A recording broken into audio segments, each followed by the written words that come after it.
Very good. So welcome, everybody. I'm so glad you came out in the snow and the cold to hear me talking. And what we're going to do today is not just talking. I'll do a little introduction, but I'm also doing some movements and exercises because this is about Body Dharma. I quite like the name, actually. And my two passions, of course, are Buddhism and Alexander. Let me just start by saying a general introduction. I'm going to talk today about some of the basic Buddhist ideas and how they relate to our movement system. So we all have a postural signature. I'm going to talk about a postural signature. And I'm going to go a little bit into the neuroscience, talk a little bit about how our neuromuscular system is organized and in what way, when we cling to ideas, this clinging is not just a cognitive process, it's also a physical process. It's muscles, it's bones, it's joints. We move in particular ways. We actually create a sense of personality, a sense of identity, a sense of self. So we know from Buddhist teachings that this idea of a self, a permanent self, is a fiction. It's just a fantasy. It's a very compelling fantasy. It's better than Netflix, really. It's something we really believe in so deeply. We're willing to do all kinds of extraordinary things based on this belief of a self, a permanent identity inside of ourselves. And it turns out that we create this identity muscularly as much as we do cognitively. We can't separate the cognition and the form, if you like, if you want to call it that, call the body form. We don't really separate it. Even some of the teachings I've read, even in the most finest moment of consciousness, there's always some kind of form until we're at Buddhahood. So this idea of some kind of form together with consciousness is always present, no matter we're talking about the hell realms, we're talking about this realm, we're talking about the animal realm, they are together. So we're looking a little bit today at how is cognition influencing form? And indeed, then, how does form go back and influence cognition? So have you ever thought about this? Who's got a dog or a cat or some kind of animal? Yeah? Okay. So have you sort of noticed that they all move the same way? You don't really see sad cats and collapsed cats and depressed cats. And they kind of, if they get up and walk, mostly they move the same way. Same with dogs. If you look at dachshunds, you look at one dachshund, you look at another dachshund, you can't really see a huge difference. So that doesn't mean they don't have a personality. It doesn't mean that they don't have some kind of difference between one dachshund and another. I've had a couple of dachshunds and they're very different. But the differences come out of action. You look at a cat, one cat takes one look at you and runs away. Another cat takes one look at you and just stares at you, doesn't move close, doesn't move away, just looks and watches you. And another cat comes over, starts purring and rubs its leg against you. So we definitely see different kinds of nature in those cats, but they all move in a similar way. So the quality of their personality isn't coming through some kind of postural holding, it's coming through their action.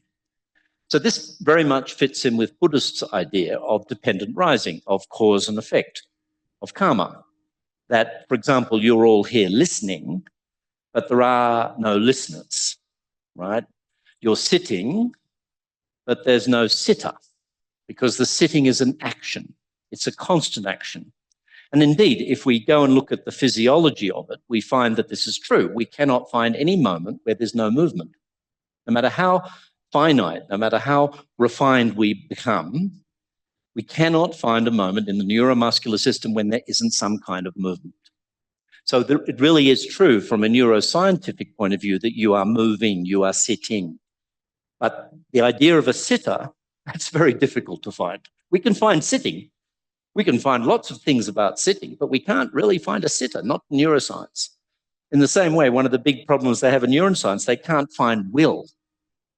They say there's no real mechanism that they can discover for will.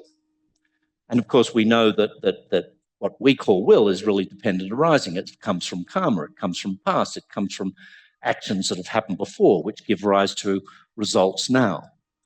So we're looking at this cause and effect, dependent rising, this continuous impermanence in the way we exist. And we find that this same impermanence in the way we exist is also in the way that we move, in how I sit and how I stand and how I talk.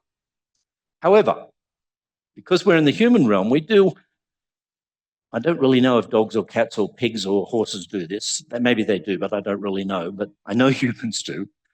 We start to fix upon an identity. And so, for example, I might have the identity, I'm somebody who doesn't know anything. I'm not someone. So when I take that identity, it turns into a physical move.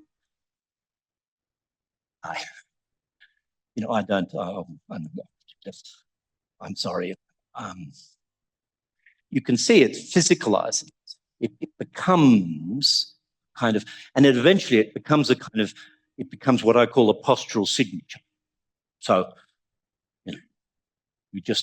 we end up walking around like this all day, I don't know anything. I'm no good. I'm useless. I'm a useless person. Or maybe it goes the other way. I think I'm a fantastic person. I'm a great person. I'm better than, well, I won't say, but, I know a lot of things. I'm pretty good, And again, you can see there's a postural signature there too. A kind of way of holding myself, a way of being. Yes, sir. You bet it. So we can see these entities aren't just cognitions. They're not just beliefs. I mean, they are beliefs, they are cognitions, but they're physicalized. They're put into form. So they are neuromuscular movements as much as they are movements of cognition. Indeed,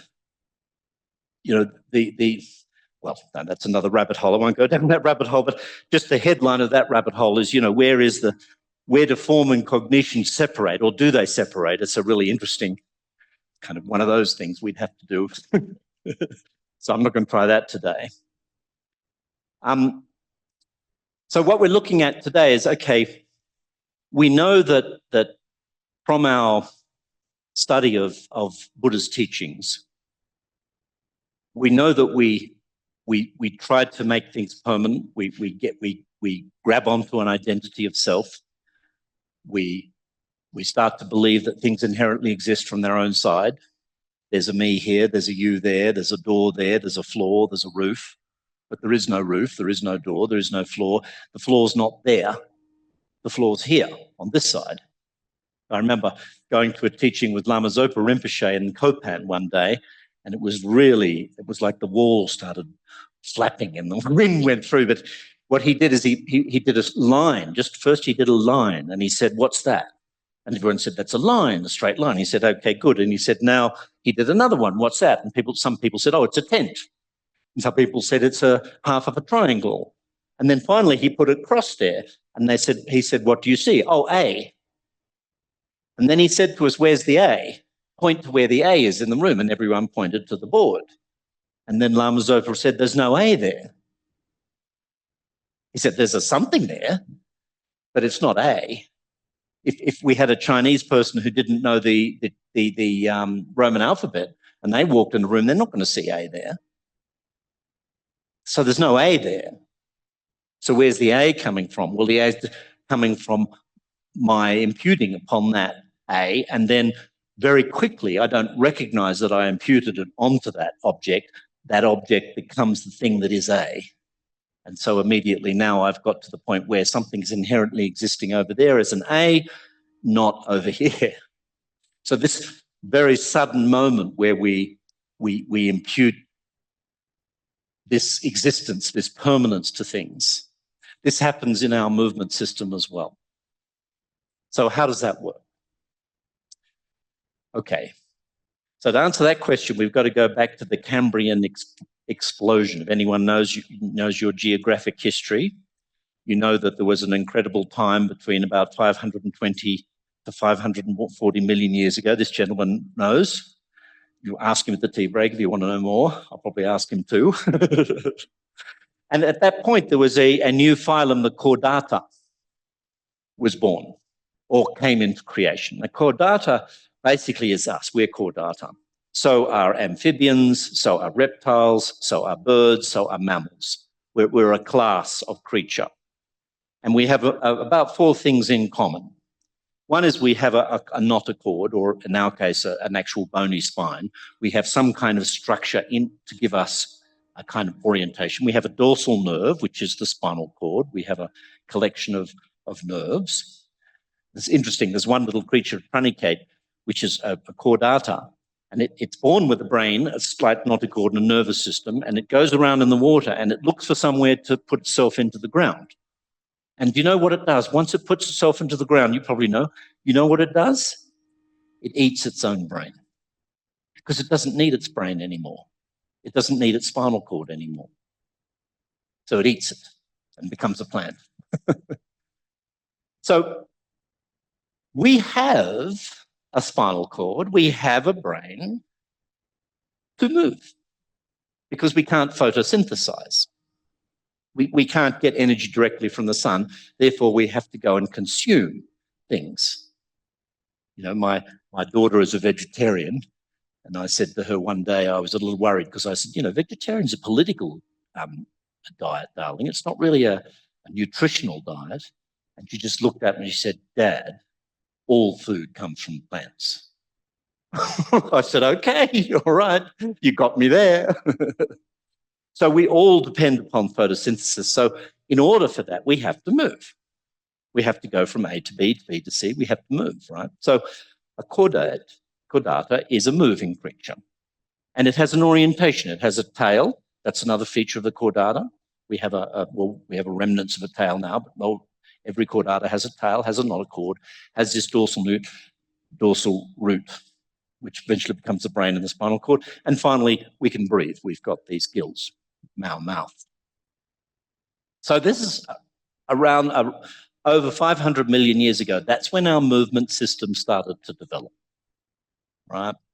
So you are now all in possession of a movement system that has been over 500 million years in research and development. Seriously, you cannot improve upon it.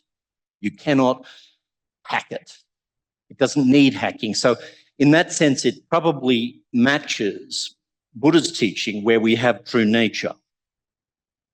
It's not technically not really true nature, but it's the closest we have to true nature, because what Alexander discovered, and this is now going to FM Alexander, the Alexander technique, he discovered that this movement system, which we're going to call the postural movement system, that this movement system, I mean, who's ever enjoyed watching a 2-year-old or a 3-year-old learning to walk? Yeah, I mean, it's just beautiful, isn't it? It's like poetry. Their movement, it's just like, oh, you know, if only I could move like that. That's what we all think. So that's the true nature of movement. If you want to know what the true nature of movement is, just go to a kindergarten. But it's very quick that we start to do this what I was talking about before, the postural signatures start. We start to create a sense of identity. We start to create a sense of self, and we turn that identity and that self into muscular movement. So, for example, I remember my nephew when he was about 3 years old. And of course, because I'm an Alexander teacher, I'm always analyzing. I'm not always, to be honest, but I sometimes watch people and analyze what they're doing in their movement system. So he's doing something, he's taking his arms like this, and he's kind of pulling them back like that.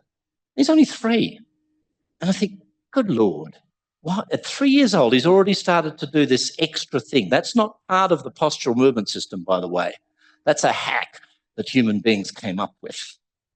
And not a very good one, which we'll find out later. And then one day I was pondering this, and then one day I saw him and his father walking, and guess what? Dad was walking like that.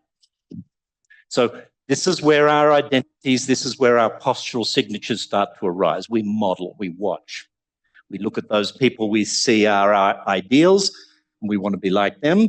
So we start to take these identities on. Or we rebel, of course, that's the other thing we do. We either get attached or we have aversion, one of those two. We know that from Buddhist teachings. So this postural movement, if we equate it with the true nature of movement, is really interesting because it always moves the same way. And it's always the same. It's forward moving, which I've talked about why, because of going back, we have to get food. So it's orientated towards forward movement. We're going to start to get you to move around soon. I'll try to figure out how I can help the people online can also get up and move around their rooms. And it's moved around 7 key sets of postural joints.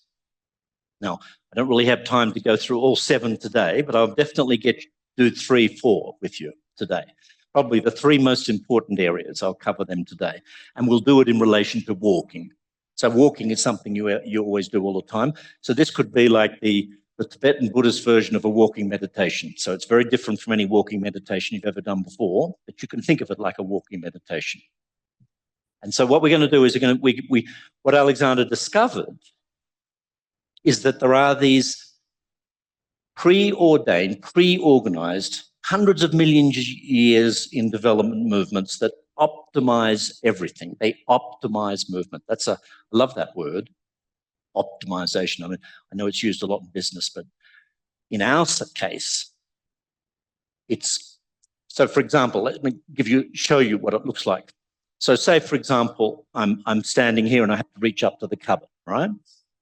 So I'm just showing optimized movement. Hand leads here and the whole body goes, and up I go and I get out of the cupboard. What would it look like if it was de-optimized? Something like that. Oh, that's a de-optimized movement. So our postural movement system can optimize and we can de-optimize. Now, what de-optimizes it? Well, these fantasies. Sorry? Yeah, exactly. Attitudes, beliefs, ideas, identities, all of these things that Buddha taught us, we grasp onto, we attach to, or we avert from. So how are we doing for time? Oh, that's great. So it's difficult to describe the optimization in the same way it'd be difficult if I could sit here and tell you, okay, this is what enlightenment's like. I can't really sit here and tell you what enlightenment is like. What we can do is tell you what enlightenment is not like, right? It's not this, and it's not that, and it's not this. It's not something you have to discover. It's not something you have to find because it's never gone away. You know, it's the whole metaphor of the mirror. You know, you can cover a mirror with mud or a cloth or whatever. The mirror never loses the capacity to mirror. But when you look at it, if it's covered in mud, it doesn't mirror. We have to clean all the mud off and then it goes back to mirroring. So postural movement, the true nature of movement is like that. It doesn't need you to optimize it. It needs you to stop de-optimizing it. Because that's what you're doing. You're de-optimizing it. And if you take away the de-optimization, what you're left with is this extraordinary evolutionary movement system, which you see in dogs and cats and animals and birds and reptiles and amphibians and every kind of creature. We all move in the same way. This is a remarkable thing. I don't know if you know this, but mammals, for example, basically have the same blueprint. We have the same bones, the same muscles, the same organization in our brain, all mammals. Of course, mammals specialize, you know, one little toe becomes a whole hoof in a horse, or in human beings. This joint here used to be out the front when we're on 4, and when we came up on 2, instead of being out here, it went and came over here, which we'll see in a minute. So we have many adaptations, but we all come from the same blueprint. And so indeed, again, we see this corollary with Buddhist teachings is that, you know, true nature is in the ant. It's in every living creature, any sentient being. It's not humans, it's just any sentient being.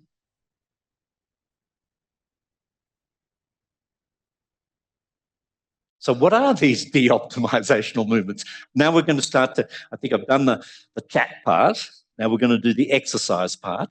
But before I start that, does anyone have any comments or questions or complaints? I love complaints, yes. Enlightenment. The alignment, the trouble with people when they think about postural movement is they always think about, again, something fixed. Oh, you mean like this? And they tighten themselves up and sit in one place. No, we're in movement. There's no way you can stop movement.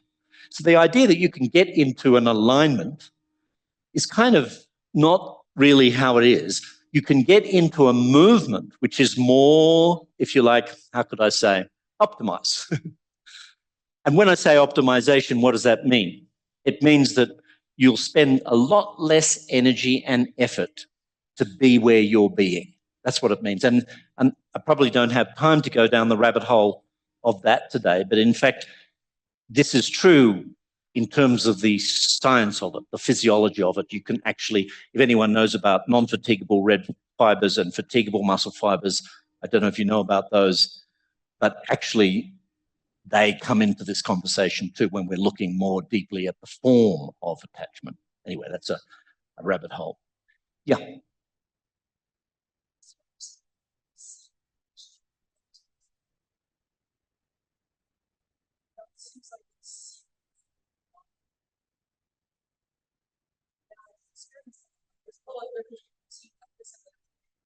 Half lotus. Right.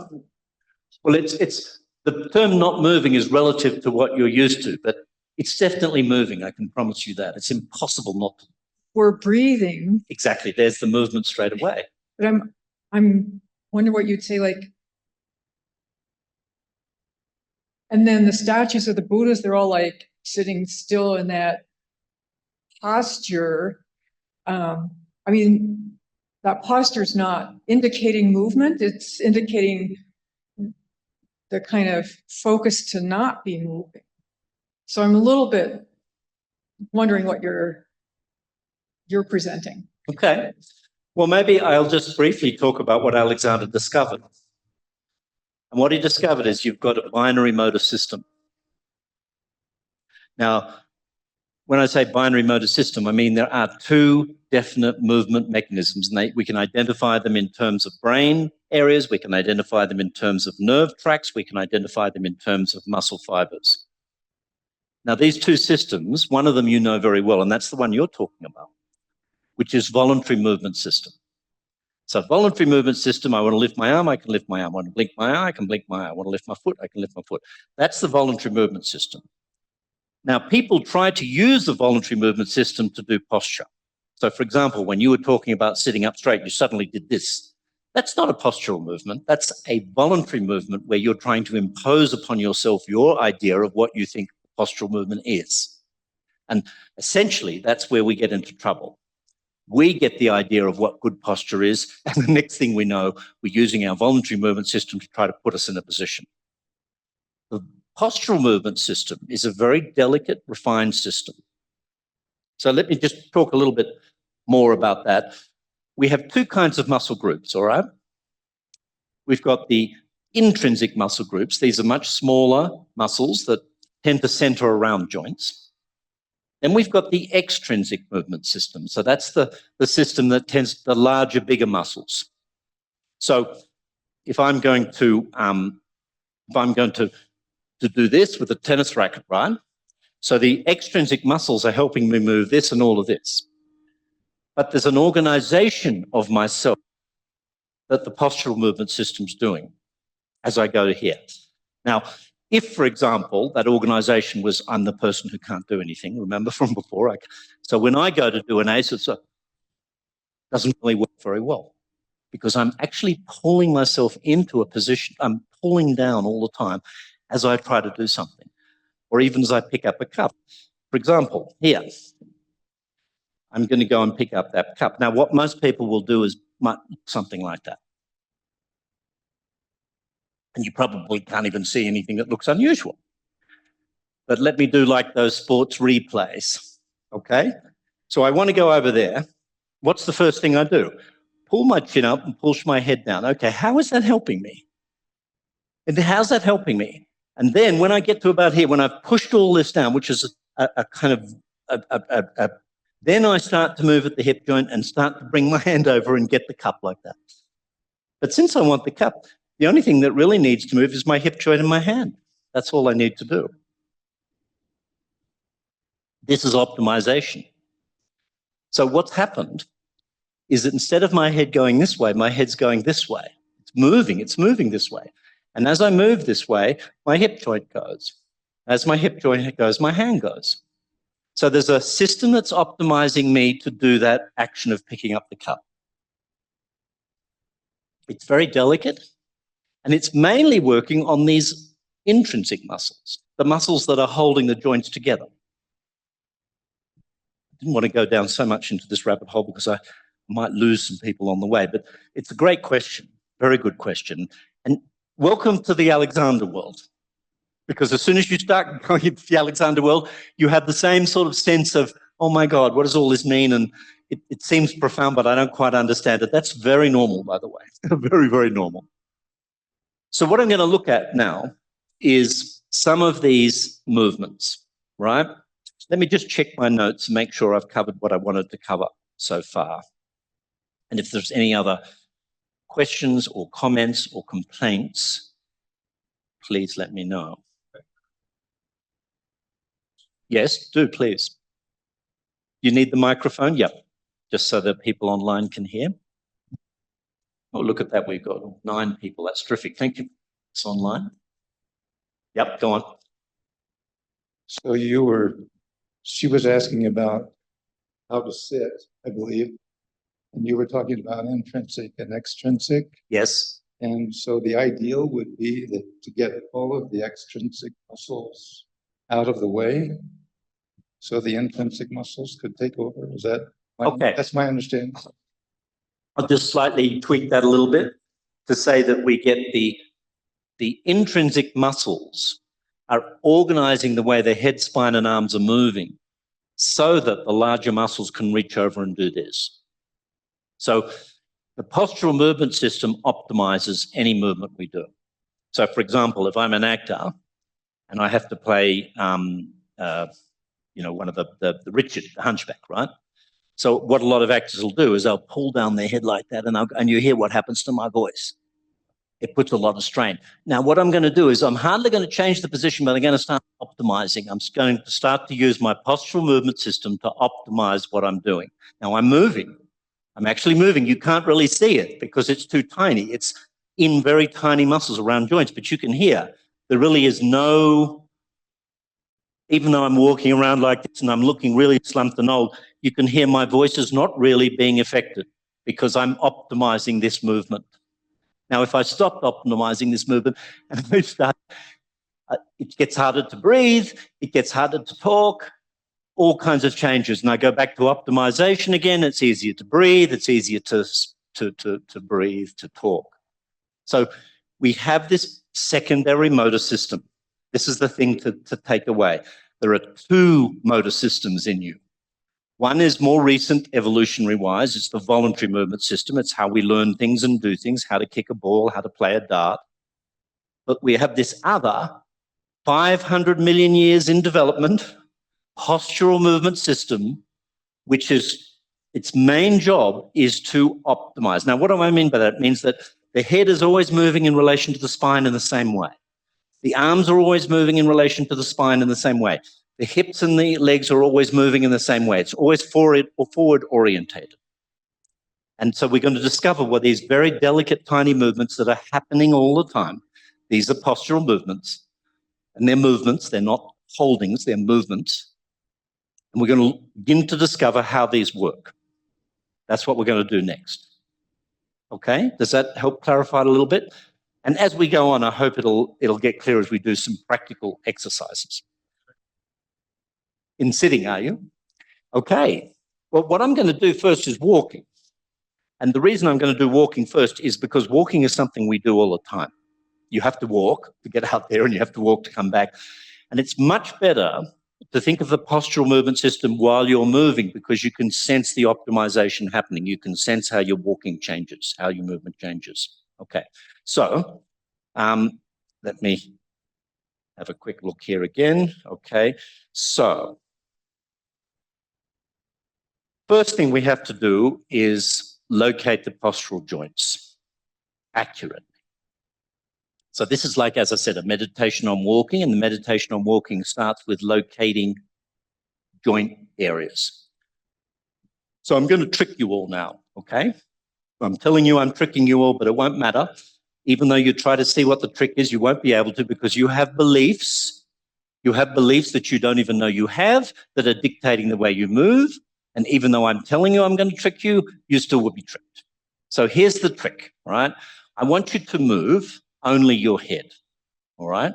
Only your head. So let's do it this way. Let's say this half of the room watching that half of the room, even though you're less, I'm sorry about that.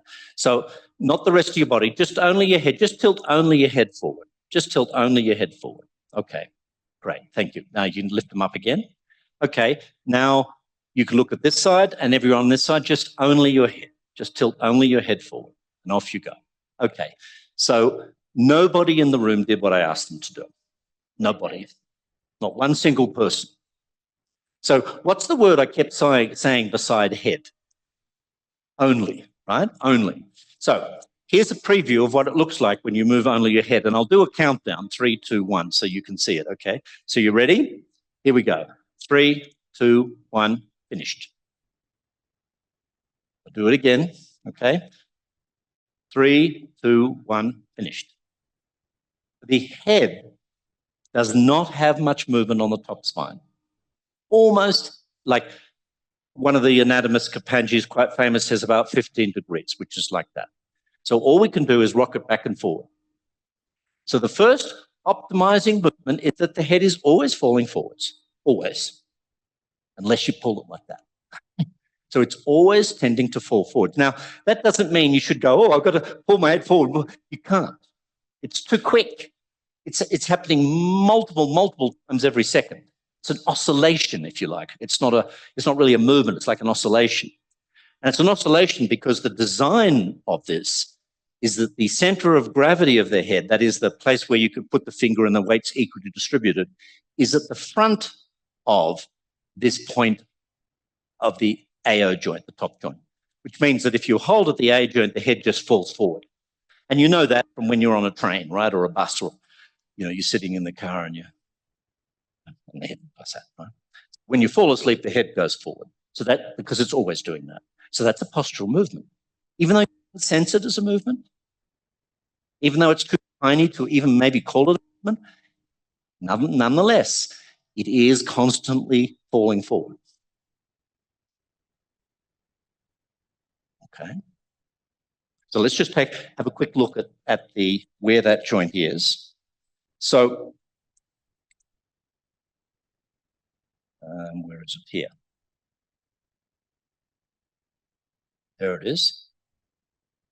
So, I don't know if the online people can see that. But anyway, I'll go over. Maybe, is there, anyway, there,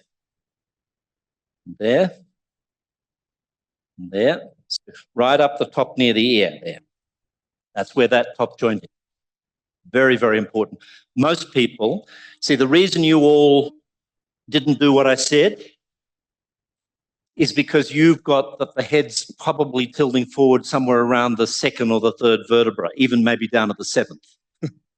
You don't even, your concept of where the head balances on the spine is inaccurate. It's delusional, right? It's made up by you, but it doesn't really match the truth of it.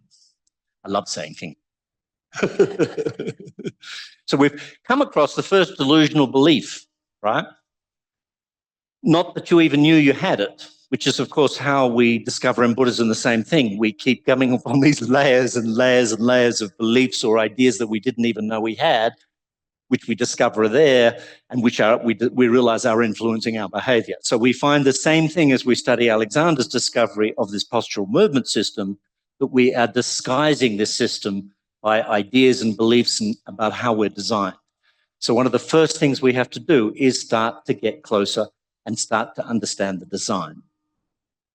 So the other thing that's very important is to realize how big the head is. So with your hands, just put your hands like this, or just show me, indicate with your hands how big you think the head is. Okay, okay, okay.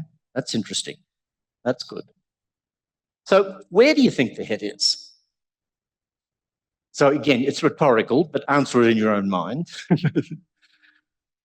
Most people think the head's here because, well, that's where you look, right? When I look at you, I look here. But actually, when you look anatomically, and it looks like, you know, these emojis, you see them on Instagram or TikTok or Facebook, you know, the emojis with the two eyes and the thing. There's something fundamentally wrong with an emoji. Can you tell me what it is? Sorry? Exactly. There's no brain, which kind of makes sense. There's no brain. The eyes are shown at the top of the head. You've got a little circle and then two eyes at the top and a mouth. But actually, the eyes are at the bottom of the head. The eyes are underneath the brain. And the head is what houses the brain. That's what the skull is. The skull is the thing that holds and protects the brain.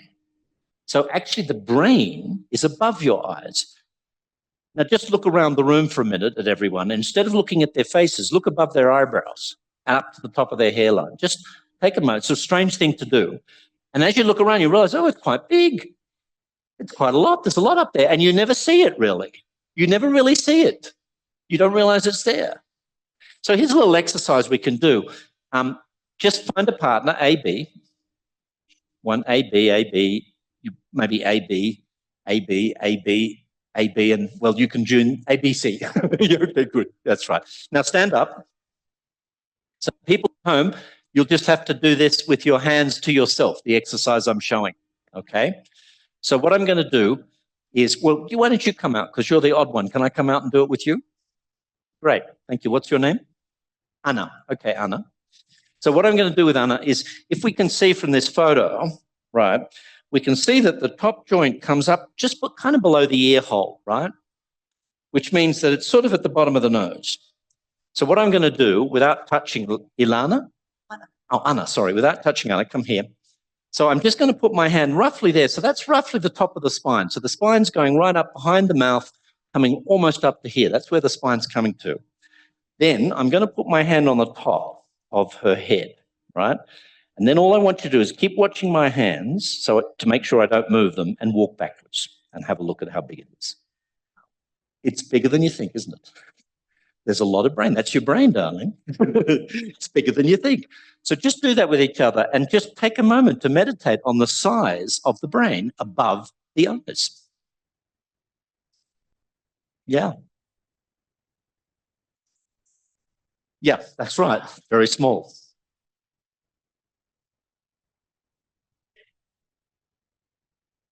So the at-home people could maybe even put their hands kind of like that and have a look at how it works. Yeah, around just below the nose, just around there, and then the top there. And then the reason you walk away is so you know I'm not cheating. Okay. So I'm not cheating. Yeah, and you can see how big it is. Yeah. Right.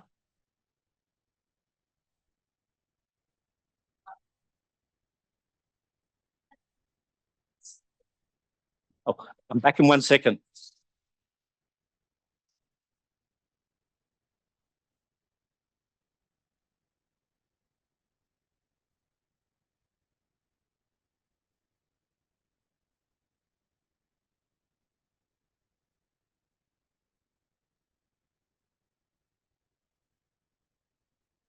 Okay. How are we doing? Okay. So your head's bigger than you thought, and it's the place where it's resting is much higher than you knew. This is, if you do nothing else but simply practice that imagery, you will start to gain a benefit. That simple it is. Now, it's very important to understand another little bit of neuroscience. Have a seat for a minute. There's a new area of the brain which has been a constant area of research for about the last maybe 20 years, but even more recently, they're making more discoveries. That's called the body schema. Body schema, body image. So let me show you what body schema, what the body image can do. So who knows what the Eiffel Tower looks like? Yeah, everyone, good. So just imagine an Eiffel Tower out here.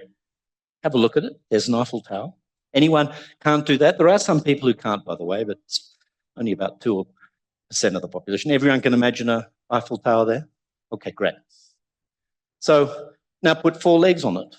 Okay. Oh, there's an Eiffel Tower with 4 legs. Now have it start to walk along the room. Follow it around the room. And now suddenly a big puff of green comes out at the bottom and it goes up, goes through the roof and disappears. Now you can do that, can't you?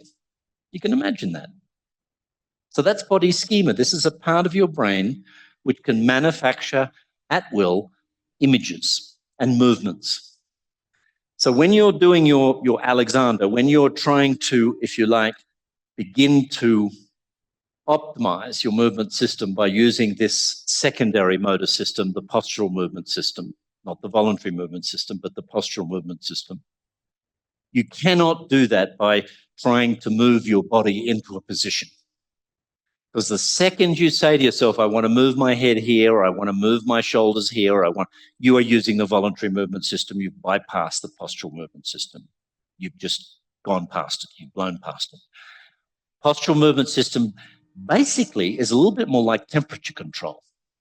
So it's a little bit like doing a tomo, you know, the fire meditation, where you can, with your consciousness, you can raise the temperature of your body while you're meditating so you can melt the snow all around you. Unbelievable, right? But there's plenty of Tibetan lamas who've shown this to be possible. So you've got to think of the postural movement system like temperature control. It's not a system that you can mess around with or that you can really, you can't directly control it. It's right down there in the brainstem, along with heartbeat, circulation, respiration, and postural movements. So postural movements, as we know, are primary. They began 520 million years ago when we started to want to move. So the only way we can begin to re-optimize our movement system is by using body schema, is by visualization. So what do? We visualize this large head falling forwards. That's it. We just visualize this large head falling forward. But the reason it works is because this is like my concept. If this hand is my concept, and this is the actual truth of it, usually this is what's going on, right? My conception compared to the absolute truth, if you like, is really, this is conventional, my conventional truth, and this is absolute truth. It doesn't match.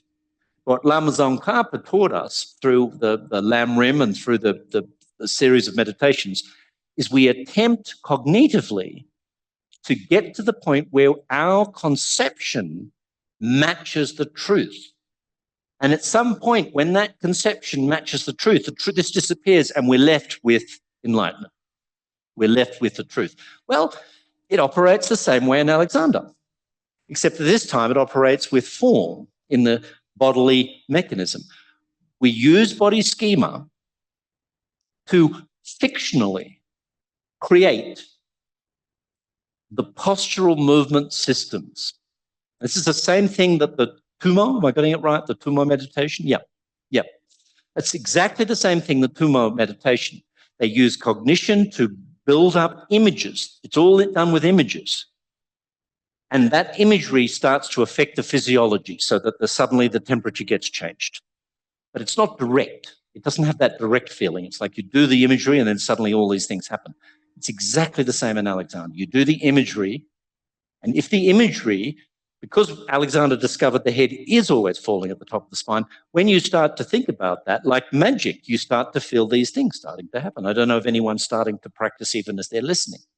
Just, I've got a great big brain up there, right down near here, near my earlobe. Maybe your inner ear is where the top joint is.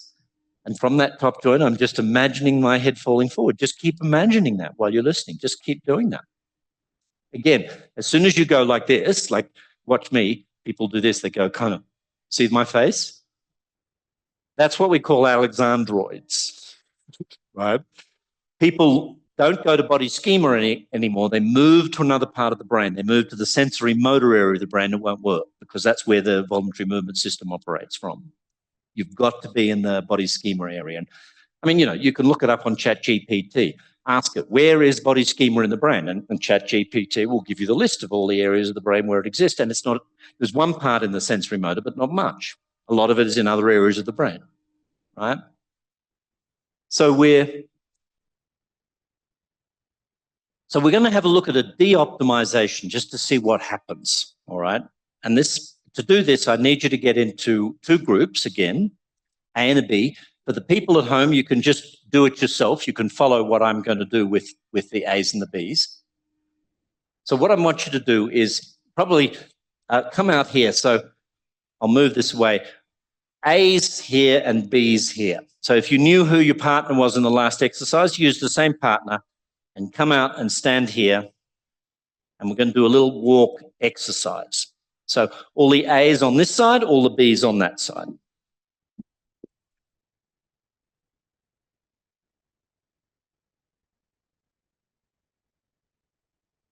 So the online people basically follow the instructions I give to the A's. You don't have a B to talk to, but that's okay. You don't need to. Okay, so line up so you're facing your partner, like your partner's there and your partner's there. Just line up that way. So you're facing each other, two lines facing each other with A's and B's facing. You with me? Yep. Let's move this out of the way for a second. Have you got a partner? Yes. Good. Right.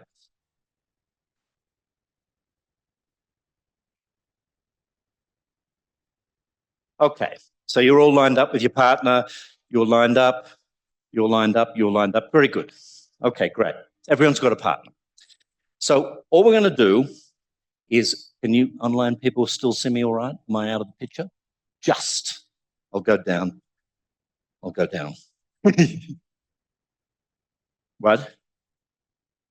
I'll stand here because you can't walk there because that's there. Okay. So what I want you to do is the A's walk over and just say hello to the B's. And if you don't know each other's name, just say each other's name and then walk back again. So this is just normal walk. Okay, off you go.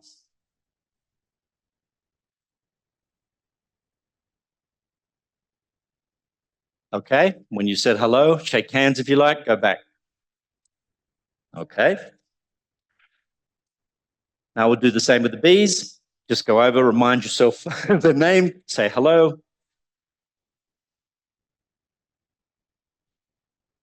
So people online, just take a little walk. So you're just noticing what your normal walk is and then come back to the screen. So online people just have a little walk in their room. Okay. Now, what can you notice about your walking? Yeah. And this is the moment where everyone goes, huh? It's like, what do you mean? What do I notice about my walking? I walked. So welcome to the world of Alexander. Once you've studied Alexander, if I work with a group of people who study Alexander, they can talk for 10 minutes about what they noticed about their walk. Easily. They can talk all kinds of things. So you're going into a new world. So what I'm going to get you to do now, we're going to de-optimize. Because you have still got this optimization, obviously. It's still working at some level. So we're just going to ratchet it down a little bit. We're going to de-optimize just a little bit to see what happens. So the A's are going to start. So the B's, your job is just to watch, how is the A different? Is the A different? That's the first question. Do you see any difference in the way A walks over and says hello and goes back? Okay, so you ready? So A's, what you have to do, and the online people can do the same. So take your chin and push it forward. Really push it forward and keep pushing it forward, and start walking over and say your name, walking over, pushing your chin forward all the way. Push, push, push, push, push, push. Push, push, push. That's it. And then you can quit pushing and just walk back if you like. That's okay. All right. So I'll ask one question while it's fresh in mind. Was it different or was it the same? Different, right. Usually, universally, everybody will answer that way. And that's a very interesting thing. It's universally different. Not just one or two people and a couple didn't see. It's universally different. This is significant. Okay, now it's your turn, the opposite. So A's, that's it. Take your chin, really stick it forward. And as you push chin forward, walk over there. So you're de-optimizing the head-spinal relationship, saying hello. Okay, then go on back. Right. So question for A's, did you feel a difference when you did that? Yeah. How about the B's? Did you feel a difference when you did that? Yeah. And the online people, I'm guessing it's the same. You could feel a difference if you did that. So let me go through a few categories. Did anyone notice physical changes? Yeah. What could you just say what happened?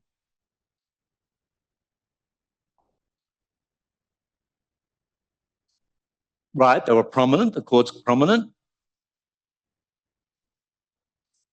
Right. Thrown off center. Okay. Anything else? So, right. Did you intend to put your arms back? Did you? No, you didn't intend to do that. Just was a consequence. Something else?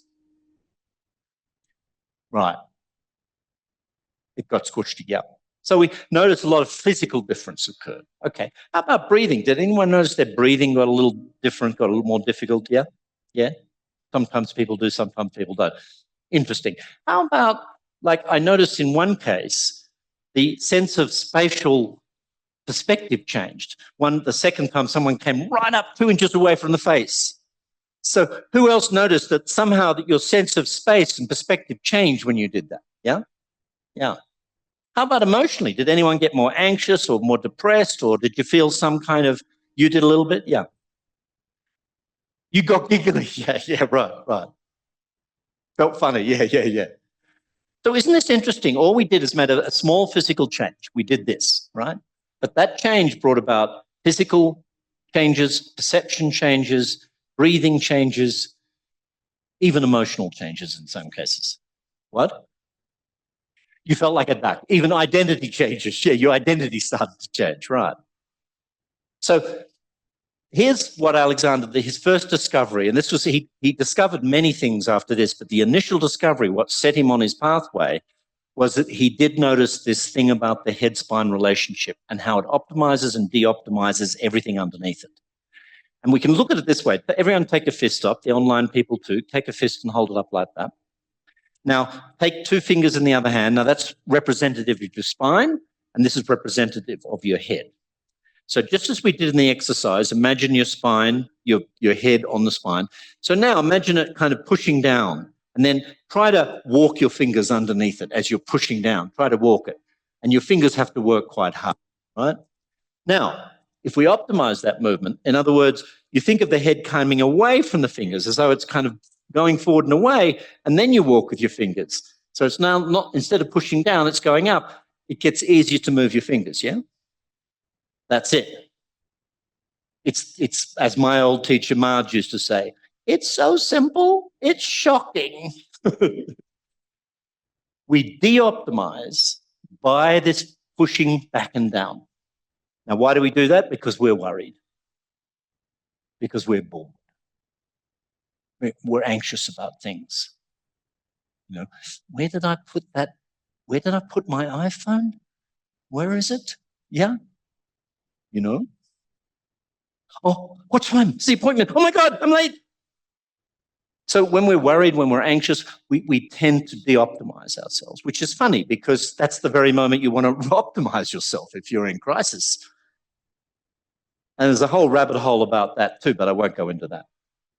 Now, it works with 2 joints, not just this top joint. The other joint it works with is the cow joint. So let me show you the cow joint. So there's everybody on the thing. Where's my computer gone? It's over here. The cow joint is it's called the 7th cervical. It's the one that dropped. And they were thinking they wanted to do only the head forward. And there's the cow joint, right? So remember, we're mammals, right? So we're used to using that cow joint. Is the camera there? No, the camera's up there. I don't know if you can see the people online. Can you see that? It's very small, but anyway, you can't see. How about if I get... Oh, there's a camera on that one? You can see. Oh, there you go. There's the cow joint. Okay. That's the cow joint. Okay. Here. So you see the cow's using that joint to get down to the grass, right? And there's a lot of interesting studies made in social science where they've conducted experiments watching people walking. And in a statistically significant number of times, they have recorded that as people begin to move, the first thing that happens is they drop at the cow joint. They drop at the cow joint, maybe looking for money, I don't know. And so when you drop at the cow joint and you don't kind of come back up off the cow joint, if you drop at the cow joint, then what are you going to do with your head? You're going to do that, aren't you? So you're going to de-optimize. You're going to de-optimize. And that's kind of when I said the chin, what I was really doing is working with the cow and the AO, the top joint. I was working with both joints because these two work together. The head's doing this or the head's doing that. But again, you can't move it like that. You can only imagine it because as soon as you try to move it, you're going to the voluntary movement system. It's like Tummo meditation. You have to just have that visualization clear. Think about it as you walk along. It'll take a few seconds. It might even take a minute, but if you can keep the attention, it's like a meditation. So the idea, like putting your attention on the breath, if you can keep your attention on, I've got a large brain here at this top joint, and come on, start walking around. And people online, you can do the same. Just walk, go slow. If you're going slow, you're in the motor sensory system. No, you're turning into Alexandroids. Keep looking around, look at people. You cannot try to feel. As soon as you try to feel, it won't work. You're going to the motor sensory system. So you can look at people, you can look at the altar, you can walk around normally. And as you're walking around, it's like Eiffel Tower. You don't need to slow down to imagine the Eiffel Tower, do you? So the same way, you don't need to slow down to start to imagine I've got a very large brain and the brain is above that, where my lobe is, and it is constantly in a movement. That's all I'm thinking. Just see what happens if you de-optimize. Just think, oh, I'm going to pull the head back and drop at the cow joint. I'm going to pull the head back and drop at the cow joint. Just do that a little bit. Even blind people keep walking around and following my instructions. So you drop at the cow joint and you look up while you're dropping and notice, does that change my walking? Now, optimize again. Just think, okay, remembering where the brain is in space, just remembering where the brain is, thinking of looking forward, looking ahead, no more money on the floor, I checked already. And again, you're thinking of the optimizational movement. You're optimizing.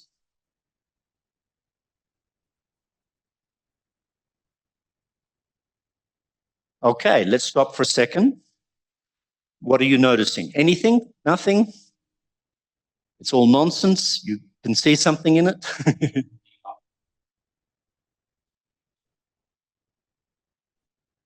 Aha. Aha.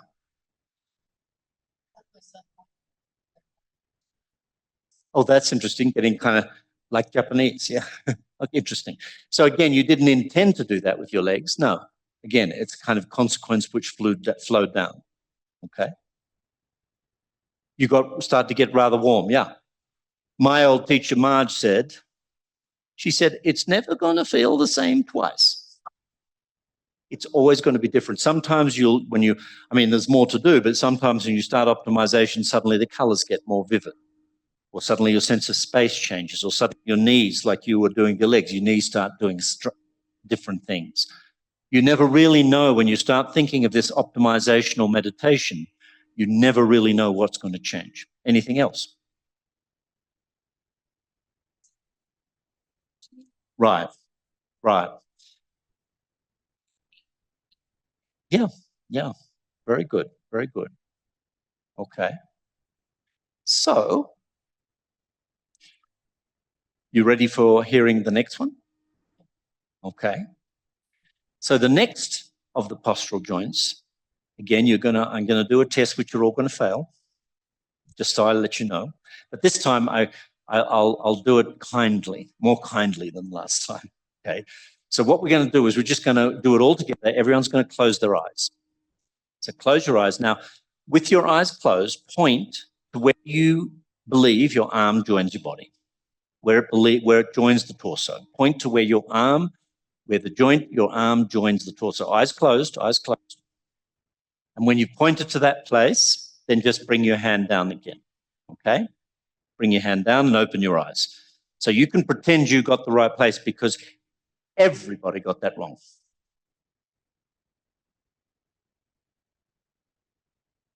That's the only place your arm joins your body is here, underneath your neck. I gave you a clue before when I told you the joint of the horse here would actually be out there if you were a mammal on 4 and human beings that went back here. This is not a joint where the arm joins the body. The arm joins the body here. Yeah, this is where it joins. Now, at this joint, we've got 3 ranges of movement. One is rotation, but that one involves if you move your arm around like that, you get rotation there. But the 2 that are important are at this joint, we can take the whole arm up like that, or we can push the whole arm down. Or, so that's kind of up or down, elevation, depression. The other one we can do is we can go forward or we can go back, all right? So that's it, just up, down, or forward, back. That's basically the ranges we have. Now, what the arm wants to do, what the postural movement system always wants to do, is to send the arm forwards and up. And yet human beings have this idea, oh, shoulders down. Or human beings have the idea, oh, the arm begins here. Like I've worked with a lot of social dancers in Japan. And they come to me and they can, social dance, you know. So they come to me and they say, oh, so tight here. And then, and I say, well, where are you thinking of moving your arms? Oh, here. I say, well, what are you doing with this part of the arm? Oh, I'm keeping it down. Well, that's just insane. That's like saying, I want the arm to go up and down at the same time. So what they do is they push this down and then try to go up against it, and it gets in. You do it. Push down here and then lift your arms up and see how that feels. It's not good. That's not optimizing the movement. That's not an optimization. And this people anyway, I will go into a whole rant if I get too much into this, because in Japan, anyway. So one of the things we're taught a lot, one of the sort of human hacks, which is, again, a voluntary movement hack, it's not a postural movement, voluntary movement hack, is we're told the shoulders should go back. We're told to open here. So that's back. And then we're often told, keep the arm down, keep the shoulders down, we're told. So we're actually sent in the very opposite direction of optimization. And not only are we taught that, we practice the optimization as thinking we're doing ourselves good. So start a normal walk, online people too, start walking. We'll walk around, just normal walk, because we're going to experience what happens when we de-optimize with the arms. So now, again, remember normal speed, just looking around, remember maybe it's, well, there's no busy station in Santa Fe, is there? You have to imagine you're in Tokyo, in Shinjuku or somewhere like that. Okay, now, from that joint that I showed you at the base of the neck, think of the whole arm going back and down as you continue walking. Think of going back and down, and notice, does that help your walking or does that start to make the walking harder? And then come on out of it again. Come on out of it again. And again, go down again, de-optimize, send the arms back, send them down, and notice what happens in your head. Does your head start to pull back as well? Does it start to get dragged into that? Yes. So again, think of the brain at that very top joint, very high, then think of the arms around that joint going upwards and forwards, just thinking coming out of the position you're in. Coming out of the position you're in.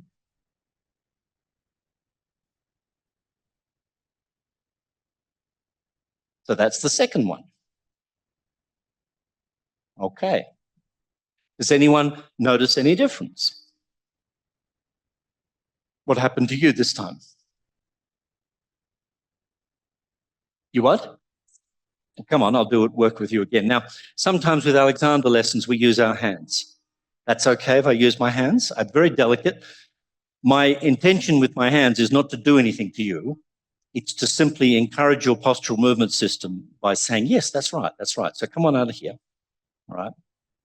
So we're beginning here with the brain. Here's the brain. So the first thing we're going to do is just thinking, okay, here's my brain. I'm just going to move my brain around on that top joint, just moving it around. There you go. Again, just visualizing that I've got a really large brain and then the top joint right up there. And the top joint's very high. So that's the top joint. Yes, like that. That's it. Now come on up again. And again, at the top joint, look down, look down. You can go more. You can let it stretch. That's it. Have a good stretch. Good. Coming on up. Okay, so that's the beginning of that. Now the arms, remember the arms are here. So all of this is the arm. And the arm is going to start to go very delicately upwards and forwards, just thinking, like just imagining it in your body schema. And as you imagine that, now take a walk. Off you go. You'll notice that actually you do start to walk. There you go. So that's optimizing. Now, as you continue walking, I'm going to just start to de-optimize. So now we're going to start to pull these back, pull these down. Now, which one do you like? So we go back to the original one. We won't leave you in the old place, right? Right. So again, when I put my hands here, what I'm doing is just, I'm thinking of optimizing myself. So I'm thinking my head's moving, my brain's moving. Good, good, good, good. That was like a little charge through your whole system then.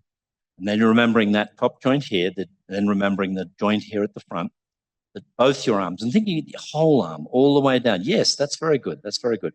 And then your arm, you start to realize walking starts with the arm. Your arms actually have a job in walking. Even though you're a bipedal and you're only on two legs, arms actually still are involved in walking. Could you feel that? The arms kind of go like that, and the next thing you know, you start walking. Anyone else want to try? Sure. Okay. I don't bite. It's okay. All right. So again, we're starting, just your job, you know what your job is now, is to visualize. Here's your brain. I'll use my hands just to help. So we're just going to turn the head a little bit. So turn the head. I don't turn your head, you turn your head. So turn, that's it. I follow you. I'm not actually moving you, you're moving you. I'm just following you. Good, good. So you're turning this way. Now let's just have a look down. Look down, that's it. You can look all the way down to the floor. That's it. And coming on up again. That's it. So we remember this is the top joint here, the cow joint's here. There's a relationship between those two joints. Now, the next thing is we've got your arms here. Here's the top joint. Here's the sternoclavicular joint. And so the arms around that joint, very delicately, again, it's just a visualization. You think of them going, as you think of the brain, up high, and you think of the arms going upwards and forwards. There we go. And next thing you know, it starts to move you and you start to walk. There you go. So arms actually initiate the movement. They optimize the movement to walk. You feel that? Yeah. Very tiny movements. Yeah. Like that. Anyone else want to try? Yeah. Okay. 1, 2. Okay. We've got a third one coming up soon, but let's just do a little bit of this. Sorry, online people, I can't actually give you this part of the workshop, but you can see.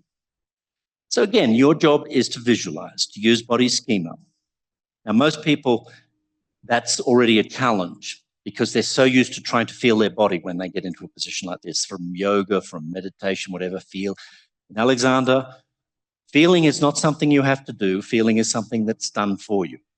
Feeling is not a motor activity. It's not something you have to initiate because feeling never can be turned off. You can't turn off senses, so therefore, why do you need to turn them on? You don't. So feeling isn't part of the process. The process is imagining body schema. So again, here's these two arms. And again, your job is just to build build a little sketch of your arms. The two set. Yeah, very good, very good. That's it. Yes. So remembering here, just turning your head and remembering this very, very top of the spine there. Then you think, oh, here's both my arms. And they're going just very delicately. Yes, that's it. And as they go upwards and forwards, it starts to create this forward motion. And as you notice that forward motion, just go and just start to walk. Did you notice that? Yeah, you notice that, and that's optimizing the whole movement. We're only doing 3 now. We're just working with 3. Come on. That's it. So you get a little trouble with the hips sometimes, or they're okay. Yeah. Well, this is going to help. This is going to help because can't help the hips unless till we take the pressure off from the top. That's the way the system's designed. Now, oh, that was a little pushy. Did you catch yourself? Did you see that? Did you see that? No. All right. But she just did a little thing like this, tried to adjust the head. That's voluntary movement system. It doesn't work. It's noble. I know you want to do it, but it just doesn't work. Okay, so all we're doing now, good. That's very good. Whatever you're doing now, that's very good. Just imagining where your brain is in space. That's it. It's very high. That's the first thing is, remember we did that exercise and it was so big? Mm-hmm. So it's really good if when you're in body schema, just keep reminding yourself, yeah, was that? Yes. That's good. That's doing something. I don't know if you can notice it, but yeah, and that's your postural system starting to optimize. It's like you don't feel directly that you're doing anything, but it is being done. Now that you've got that going, you start to visualize, same thing, body schema, you're doing great. That's it, yes, there you go. There go the arms. And as the arms go, what that's going to do is you leave your arms in, it's okay. It's going to start to take pressure off the hip joint. There you go. Now take a little walk. Don't lift the chest, just let it get easy and walk faster. How's that feel? Welcome to optimization. True movement. Okay, who else? Yep, sure. Okay, so again, do you have ideas about where you should be? No, not really. Hang on, I get really hot when I do this. Whenever I start using my hands, I get really hot. So I'm just going to take my jumper off. Excuse me a minute. Otherwise, I'll sweat too much. I don't know why. I think I go into Puma. Probably I should teach in the snow. Well, I am teaching in the snow. That's right. What? Perfect summer until you got here. Oh, yeah. Well, I think it's auspicious to get some rain or some snow. Okay, so now I've lost where this goes, like that. There we go. Is that good? Oh, yeah, I can hear myself. Okay, so remember, body schema. That's the most important thing. Imagery, like Eiffel Tower. I know it seems impossible. You can't believe if I just think about these things, is it actually going to change me? Yes, because that's what Tumo is. That's what a lot of meditation's about, air. Breathing out the dirt, breathing in the light. We do lots of these kind of visualizations in Tibetan Buddhism. It's a very common practice to visualize these things. So all you're doing is a visualization based on actual structures in your body. So you're remembering where that top joint is, which is much higher than you imagine. It's right up here. And then you're imagining how that big brain, we did the exercise, you can redecide, oh yes, it's very high, it's right above me. And then as you start to think of that, you start to add the visualization of the arms. That's right. And you realize that the arms move around here. They move as a whole unit. That's great. They move as a whole unit, a little bit upwards. Just thinking very delicately. That's it. And as that begins to move, the hips are going to go back a little bit. There you go, just a little bit like that.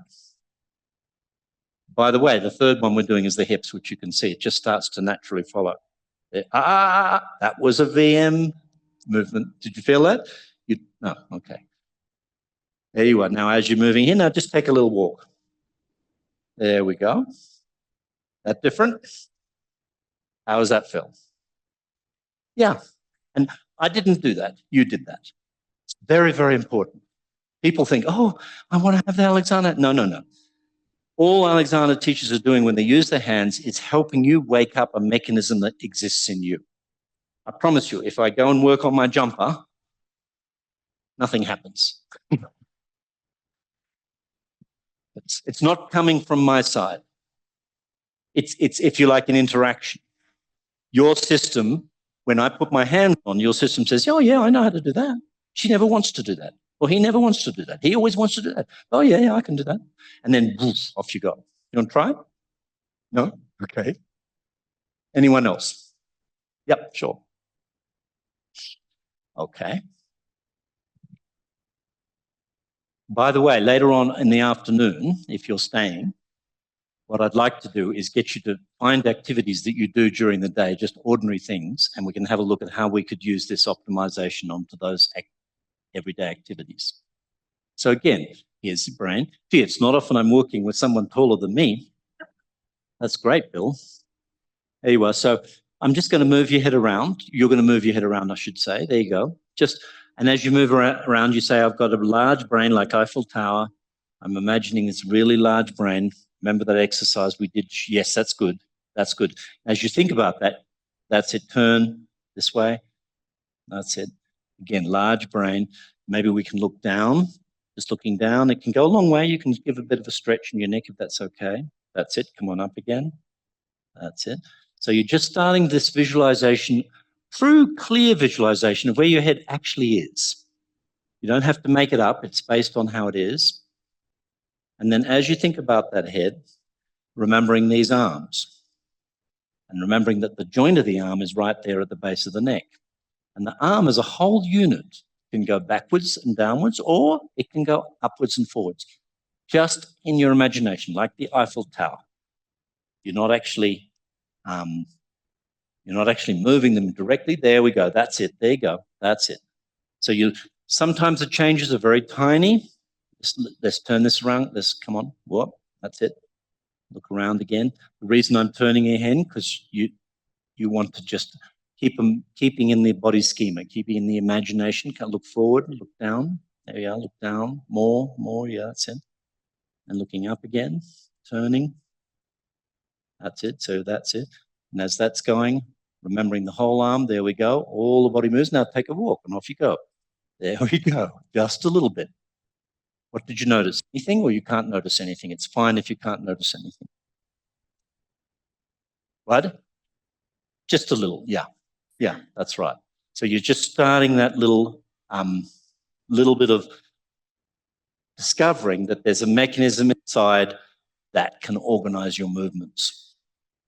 Okay. Anyone else? Yep, you want to try? Sure.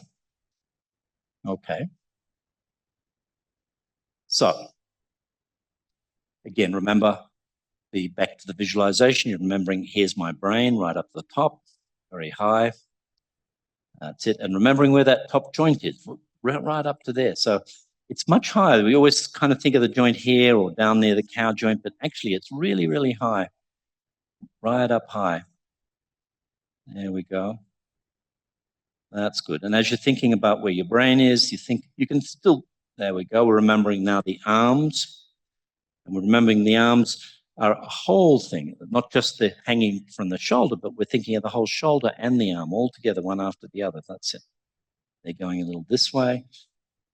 So again, thinking.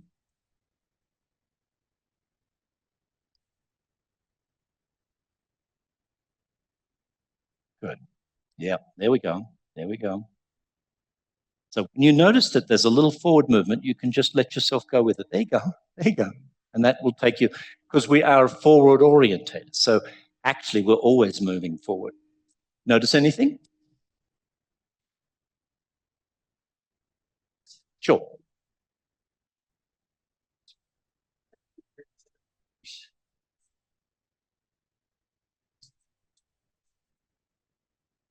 The motion of what we're doing now, you mean?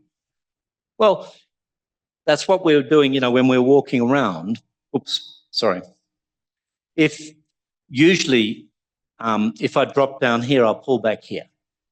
And that's it kind of creates a downward pressure in the spinal system.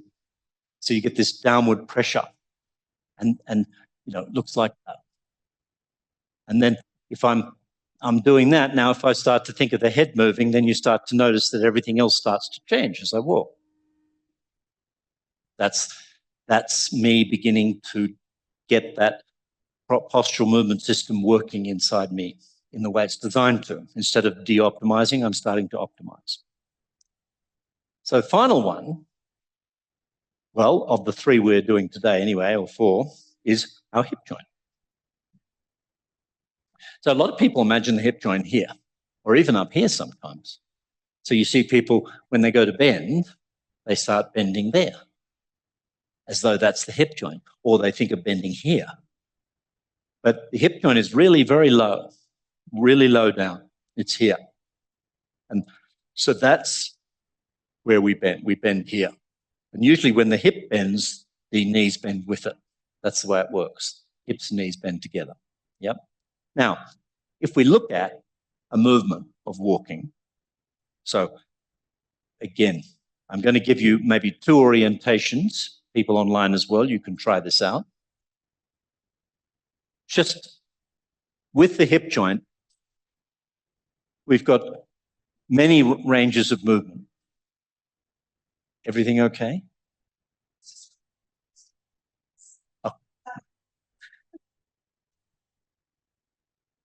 Oh, okay.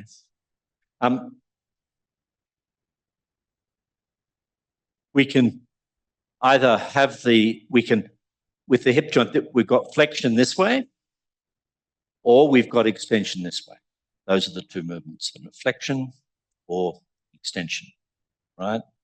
So there are other movements. We can also rotate. We can also do this. But in terms of walking, forward motion, this one, forward flexion, this one, back extension.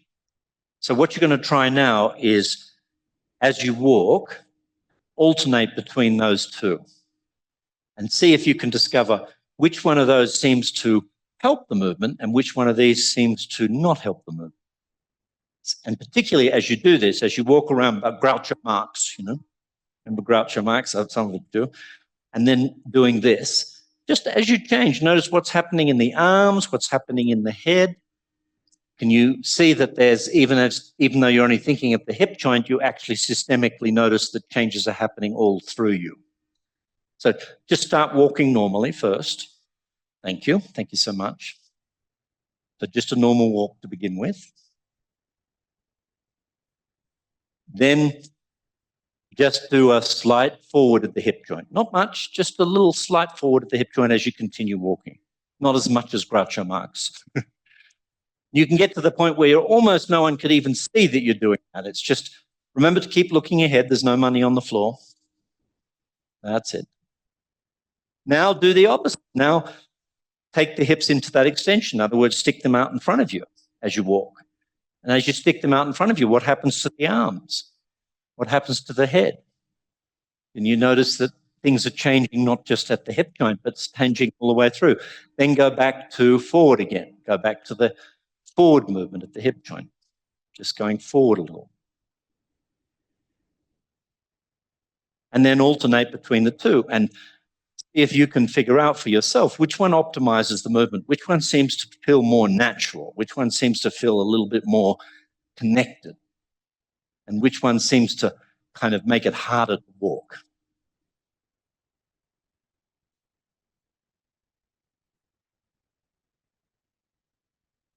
It's you.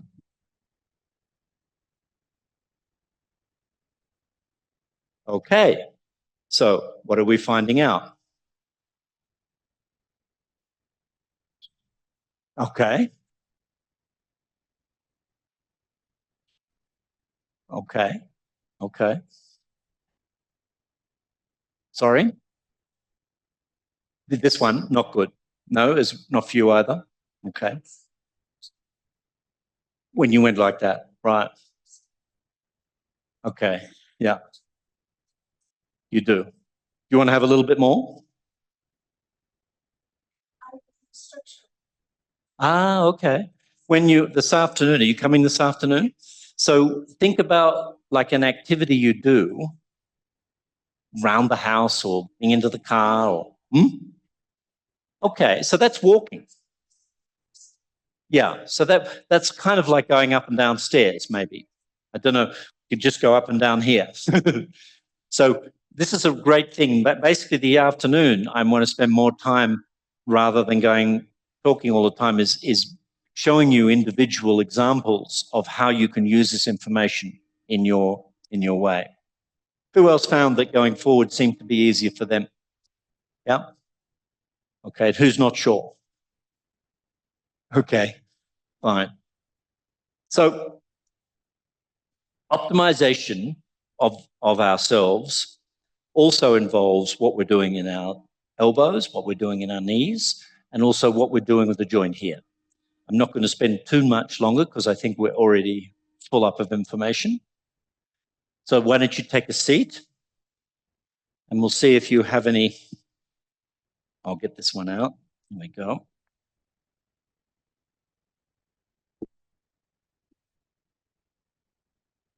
And I don't know, the online people may have questions as well. Is there a way they're able to speak to us and ask questions at all? Because I'd like to invite them if they want to talk or ask questions of me. I'd like to be able to include them.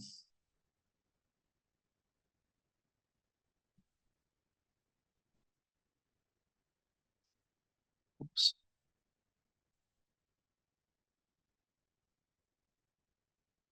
I think if you want, you can have a little. Does anyone need a little break? 5 minutes or so? Go to the. You're okay?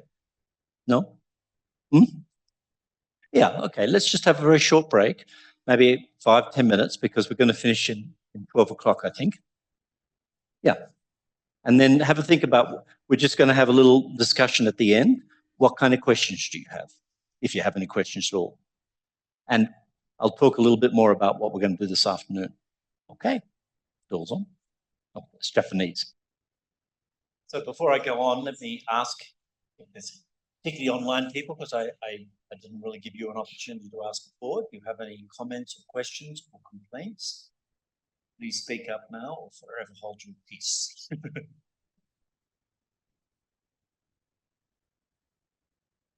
And also anyone here. Yeah, Bill. Talk a little bit about him. Sure. Well, he was Australian, like me. He was born in 1869 in the 19th century. And as a young man, he always wanted to be an actor. And he started to have a successful career as an actor. And then he started to lose his voice. And it just got worse and worse. And it got to one point where he was in a performance and he couldn't finish because his voice got so hoarse. So the first thing he did is sought some medical treatment. And the advice that he got from the doctor was just to rest your voice, which, by the way, is the same advice we get today. Just rest your voice, don't do too much, just take a little time, it'll get better again, you'll be fine. So he followed that advice and it did, it got better. So he was happy, he went back to perform. By the end of that performance, his voice went back to hoarse. So he went back to the doctor and he said, what should I do? And the doctor said, well, you just have to continue the treatment. And Alexander said, no, I'm not going to do that, it didn't work. And then he said he asked a very simple question. And I think this is like, Newton's question. He sat under the tree if it's really true, and the apple fell on his head, and we think, oh, why did that apple fall? He invented calculus to answer it. So Alexander had a similar, very simple question to the doctor. He said, okay, when I rested my voice, it got better. Yet when I went on stage and I started to recite, it got worse. So could it be something that I'm doing to myself when I'm reciting that was causing me to lose my voice? So the doctor thought about it for a second and he said, yeah, that sounds reasonable. And then Alexander said, can you tell me what that is? He said, I have no idea. So Alexander said, thank you. So what he did is he went and got some mirrors. Mirrors, yeah, got some mirrors. So first off, he decided, which was interesting, I thought, he decided he'd just watch himself talking, just to see what he could see. And he looked at himself talking, he really couldn't. Just like when I asked you, what did you notice about walking? And you all thought of it, oh, no, I walked. But it was the same. He looked in the mirror and he just saw himself speaking and he didn't see anything. Then he decided to watch himself reciting. And straight away, what he noticed was this. He was speaking like this, and then I'll do the opening of Henry, yeah? Oh, for abuse of fire. Oh. And he noticed, send the right hand to the bench. Oh, okay, so the head's going back and I'm pushing forward. So could that be why I'm losing my voice? So then he thought, maybe it is, so I'll see if I can stop doing it anyway. Even though he told himself not to do it, it didn't matter. He still did. In fact, I could bet you all $100 right now that none of you can get out of the chair without pulling your head. I used to do this on the streets of Sydney when I was young and crazy. I'd literally hold a $100 bill and I'd say, anyone here? I'll show you. Anyone here? Simply get out of the chair, do that. In other words, the head is not doing this at all. Not only that, I made the judges were people from the audience, not even me. I didn't even judge it. I got 2 people from the audience. I trained them to watch the movements. And I said, as long as you see that movement back, you have to say it. And every single time out of hundreds of people, they always pulled their head back. I never lost them. Because it wasn't voluntary movement system that was doing that. It wasn't under direct conscious control. So Alexander, of course, got very frustrated. So he kept watching and he said he didn't know what to do. So all I could do is just keep watching. And what he started to notice is that when he was doing that with his head, he was actually doing something in his spine, in his torso. And he was shortening. So his head was going back and he was shortening. Now we're very lucky because firstly, the movement he was studying was a movement along the head and spine. Most things people learn are with hands and legs, soccer, darts, whatever you think, sports. Usually they're arm and leg things. Not many things are actually along the axis of the head and spine. Singing is breathing, voice. But he was very lucky, so he was just watching, because that's the primary mechanism. That's if you go back to the chordata, that's the nautical, that's the dorsal spine. That's the primary mechanism. And what he noticed is when his voice got worse, he was contracting, he was pulling the system in. So then he started to work on how can I optimize this, that's my word, not his word, by getting it to move forward. And he couldn't do it. Even though he thought he wanted his head to go this way and he wanted to, again, he looked in the mirror, he couldn't. Why can't I do it? And then he started to notice that he had these ideas, that he had to take hold of the floor with his legs. As long as he was thinking of taking hold of the floor with his legs, because he's apparently his acting teacher had told him, take hold of the floor with your legs. He curled up his toes and tightened his legs. And every time he did that, the whole pattern reappeared. So then he had this very interesting kind of Newtonian Einstein moment, because originally he was thinking, I have a voice problem which I want to fix. So when I fix this problem, then I can go back to acting. And as he kept watching and watching, he realized, no, I don't have a voice problem. I am the voice problem. This is not something that there's something wrong with my voice, or there's something wrong with my air. This is in a critical moment, I am doing something.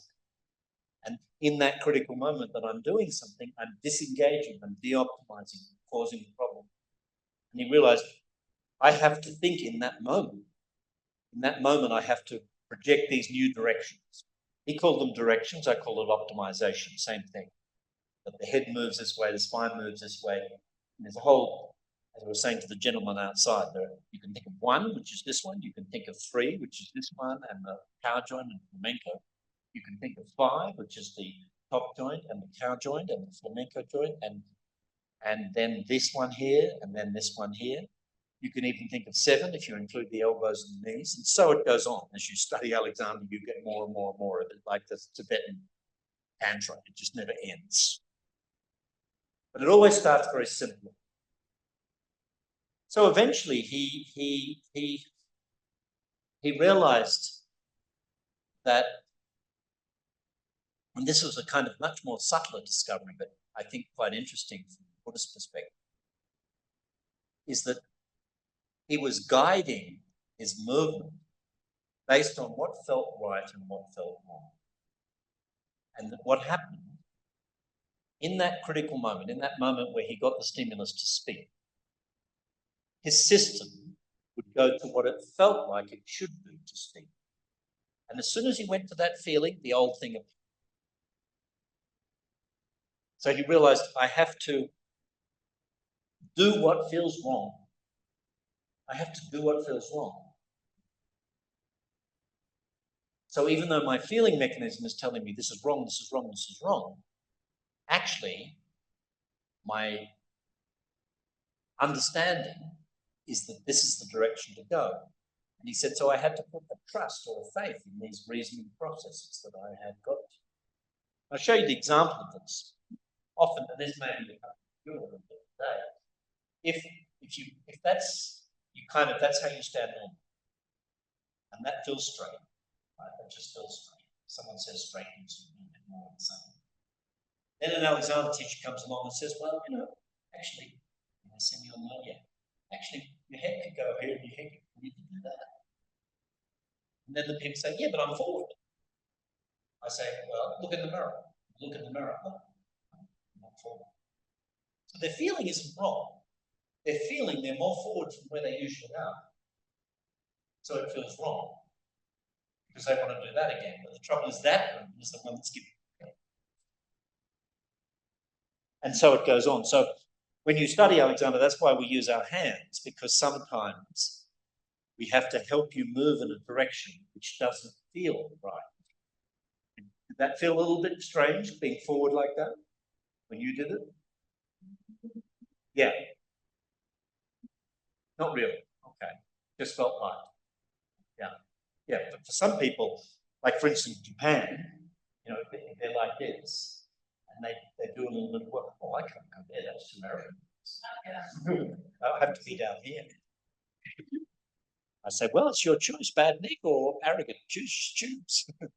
It's not really arrogant. It's just their own feeling. Yep. Yeah. Yeah.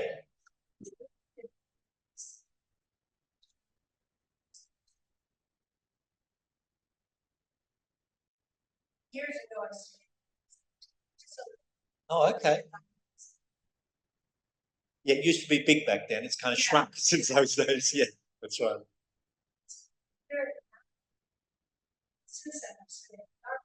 Right.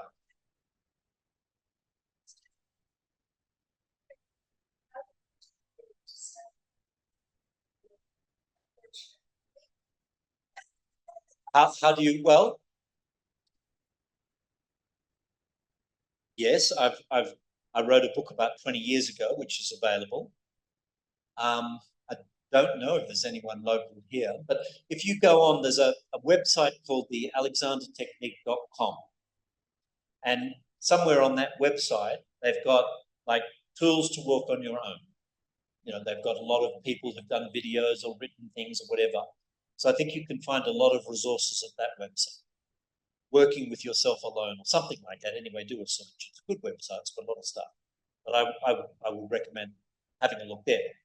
And as in Buddhism, there's a very diverse range of Alexander teachings. Very, very diverse. So I think it's very important to make sure you feel comfortable with teaching. That somehow, the way that they present the information and the way that they interact with you, it feels appropriate for you, or it feels as though it matches, so, and there are some teachers who have, for example, Alexander always took people in and out of chairs. That's all he did. In and out of chairs, that's it. And so there's a whole school of Alexander where if you go to an Alexander lesson, maybe you had that kind of lesson where you got in and out of the chair and then table. Yeah. Yeah, that's right. Well, I don't really do that. I don't do that. What I prefer to do is, because of my teacher Marge that I mentioned, I've used her voice a couple of times. She was like a hidden bodhisattva, really. She realized that she said, well, I think people will learn better if they're doing something they're interested in. So simple. Yes. Oh. Say again. Oh, the principles of the Alexander technique, I think. If you just put Jeremy Chance and Alexander technique into Amazon, it'll come up. Yeah. Yeah. It's in its second edition, I think. Got translated into about 13 languages, much to our surprise. So suddenly one day a version in Dutch would arrive. I didn't even know. Yeah. But, as in anything, I probably wouldn't write that book now. So it's kind of me 20 years ago. So say that again. No, no. Well, you can see that thinking there, because I, don't explicitly talk about the Dharma, but there's particularly one chapter, which is Alexander's story, which talks a lot more about the emotional, psychological, cognitive kind of implications of Alexander in terms of living. And so in that sense, it's got much more of the kind of things I'm talking today. Yep, no worries. Yes.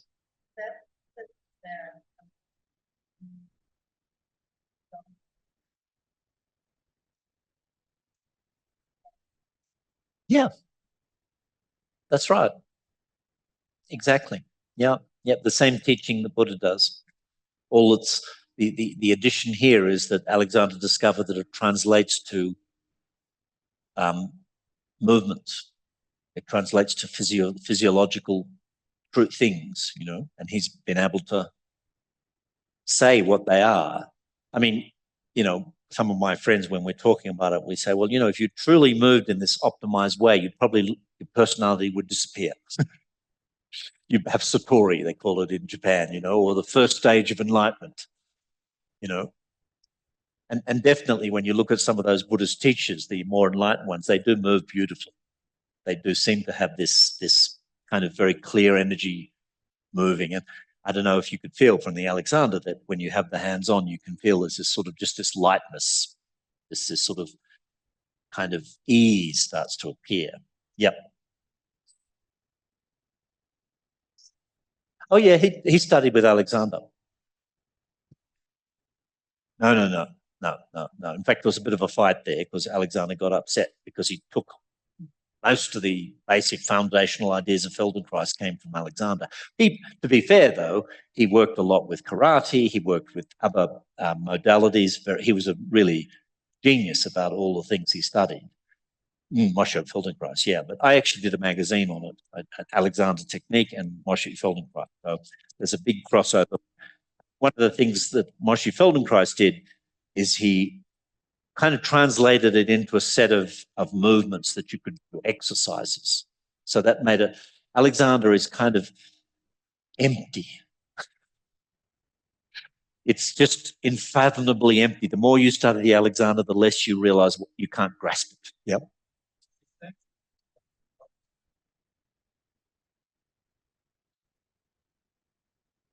I don't think so in his life, but I'm sure he was had a karmic imprint. I'm sure he had.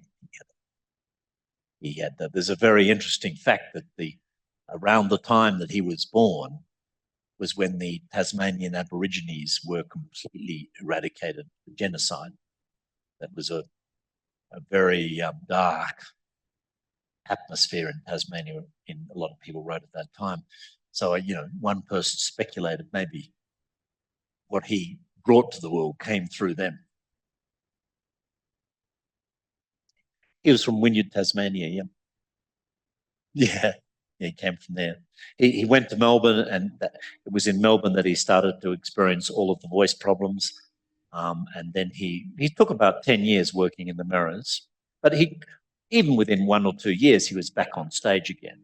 But he was such a fanatic, he had to be absolutely, he had to be absolutely. And then it got to the point he started showing other people. Originally, he was famous as the breathing man, because breathing was originally his thing. He taught breathing. And so he used to be known as the breathing man, but then slowly he realized that breathing is just a byproduct of overall coordination. And if you coordinate yourself overall, you'll breathe very well. And so then he moved from breathing. The main, if you like, the takeaway discovery that Alexander made is that the way you use yourself affects the way you function. And that, surprisingly, even though it's a fundamental truth, isn't really acted upon much in medical and other circles. For example, I remember one time I had this student, and this is what it was like. He was about 60, 65 maybe. He said, oh, he spoke like that. He said, oh, I've got a problem with my stomach. He said, the doctors don't know what's wrong. He said, they put a tube down my throat looking there. They can't find anything. And I just looked at him and I thought, isn't it obvious? I mean, he's been pushing down on this for maybe 50 years. Wouldn't I have a problem if I was doing that? I mean, it's as Marge said, it's too simple. It's just too simple. And that's one of the reasons I want to do activities with you. Please think about something you want to do, because you'll start to see that it's just so simple. And it's kind of a surprise that it's so simple.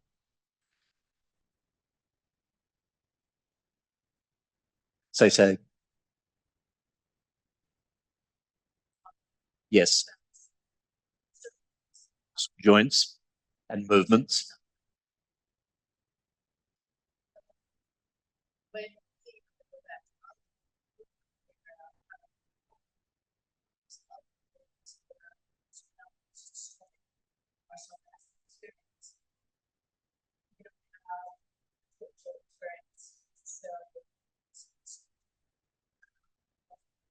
Well, that's why I did the walking with you today, because at least when you're walking, you could just start to think about some of the things I've said, and you could start to notice, and particularly notice that if your mind goes to try to feel what happened, it won't work. It will not work. So if you can begin to see the subtlety of the thinking, that if you go, and that's why I put it in science terms, it's body schema.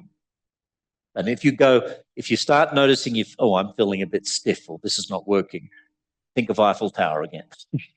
Because you can't think of Eiffel Tower unless you go to that part of the brain. So that's why if you think Eiffel Tower, you're back in body schema immediately. And then that may help you visualize again these joints. So if you want a formula, here's a little formula you could do. This is a write down thing. The first and most important thing is the location of the joint. You have to be accurate about that. And it's not just one time. I've done this for 50 years, but I have to stop and think, where is that joint? Where is my brain? I have to do the brain work every single time. Every single time. So it's not an automatic thing. It's a consciousness. It's an awakeness. It's an awareness. So that's the first thing, is the location. And I do apologize. I keep talking about the joint here, and I didn't really mention about it. I wasn't going to mention about it because I didn't want to overwhelm you with information. But since I have now spoken about it several times, I will just show you what I call the flamenco joint. And it's called the flamenco joint because, well, it's a belly dancer actually, but anyway, I'll show it to the online people in a minute. Yep. So you can just see where the arrow's pointing? Look how much she's bending back. That's a very flexible joint. Means it's a postural joint because we have a huge potential there. Let's show there, so we show the online people.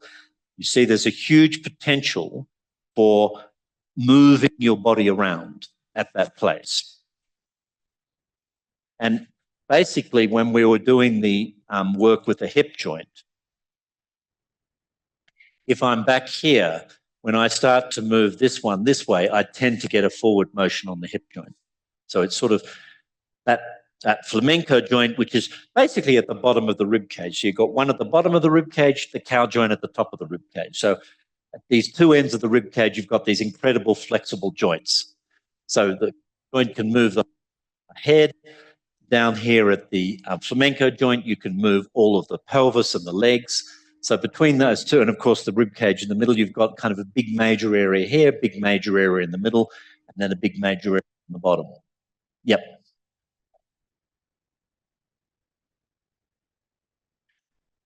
How does it work if you have injuries? You optimize.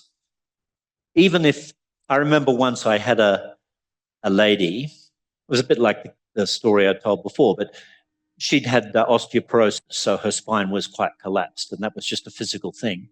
But she was in pain. Then when she just started to think of the Alexander, of the movement, it just got so much easier. She didn't change her form. She still looked crumpled down, but inside she started to sense this opening, this lightness. And that should be, feeling has a part. Like when you start to these things, you will get a feeling, but you're looking for it. That's the trick. As soon as you try to feel something, it disappears, goes away. Yep.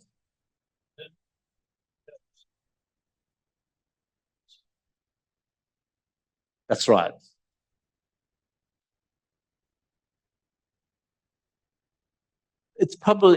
I'd say a number of factors, but it could be some compensations. There may be some compensations which actually put less pressure on something when you're going backwards. It could be that the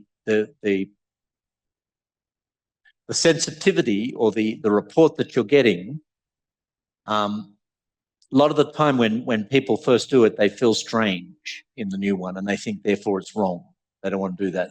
Whereas I think someone said that today, you did, I think you felt so familiar in that one. So it kind of, that familiarity feels more comfortable. Usually goes along with a bunch of other stuff too. Like, you know, who knows, all kinds of different conditions, breathing or pain or stiffness or something like that. Yeah. But I mean, I guarantee if you choose an activity this afternoon, like some practical thing, if you can, I mean, it could just be as simple as putting your glasses on and off, but please choose something that you're doing. It could be standing in front of speaking. If you have to go and speak in front of people, so that's something you have to do. We could do that. Basically, if you don't have anything, I haven't got anything either. So I've done talking. I'm responding. So the kind of responsibility is to come up with some things that you'd like to. You can just ask questions. That can be an activity. You know, in Alexander work we call it doing activities. So I say, okay, who would like to do something? So you can ask a question, or you say, I'd like you to look at my walking again, or I have to work at the computer, or, you know, you say you've got some complication with your hips and show me something you have to, like getting into the car. It's always hard to get into the car without, you know, something very practical, something very everyday. Or, you know, I've got to use a stick, and how do I use a stick? Because I keep going down and I get sore in my arm when I use a stick, things like that. Or singing. I mean, probably no one's going to sing. No one's going to sing here. No. Sometimes I work with a lot of actors and performers and they like to sing and perform. So it's time, I think. It's time. I'm over. Sorry about that. No one from online had a question? No? Okay. So we resume here, I think, at past. Okay. So thank you. We'll see you back again at past. What? 1:30. Yeah, 1:30. So you've got time to go out and get some lunch and come back. Yeah.